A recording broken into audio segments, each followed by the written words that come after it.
আসসালামু আলাইকুম lovely audience, আশা করি আপনারা ভালো আছেন।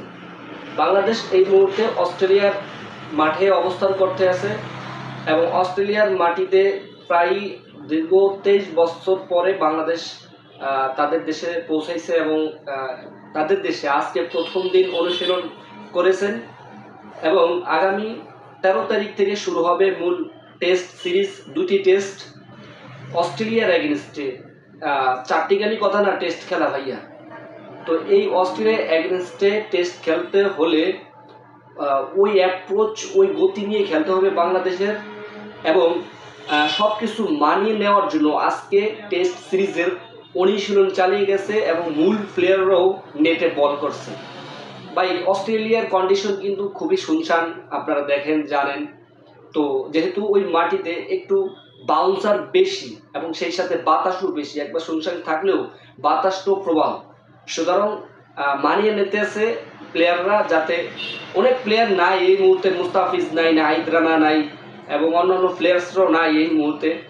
তো অস্ট্রেলিয়া এগেনস্টে কীরকম করবে সেটা অবশ্যই আপনার কমেন্টস বক্সে জানিয়ে দেন এবং সেই সাথে ব্যাটাররাও খুবই পরিশ্রম করতে আছে, হার্ড ওয়ার্ক করতে আছে, বিশেষ করে সাদমান ইসলাম, নাজমুল হোসেন শান্ত এবং আদার্স প্লেয়াররা এই মুহূর্তে আসলে হার্ড ওয়ার্ক করতে আছে। যেহেতু তাদের সাথে যদি এই জয়টা করতে পারে বা এই যেহেতু টেস্ট চ্যাম্পিয়নশিপ এই জয়গুলো করতে পারে, সেহেতু বাংলাদেশ একটা ভালো শেপে যাবে। তো দেখুন, লাস্ট জিম্বাবুয়ে এগেনস্টে জিম্বাবুয়ের মাঠে হারায়, ওইখানে খারাপ গেছে, বাজে অবস্থা গেছে প্রথম টেস্টে, ভালো ভালো প্লেয়ারও হয়তো ইনক্লুড করেনি, সেহেতু এটা কনফিডেন্স রাখাটা বোকামি ছাড়া আর কিছুই না।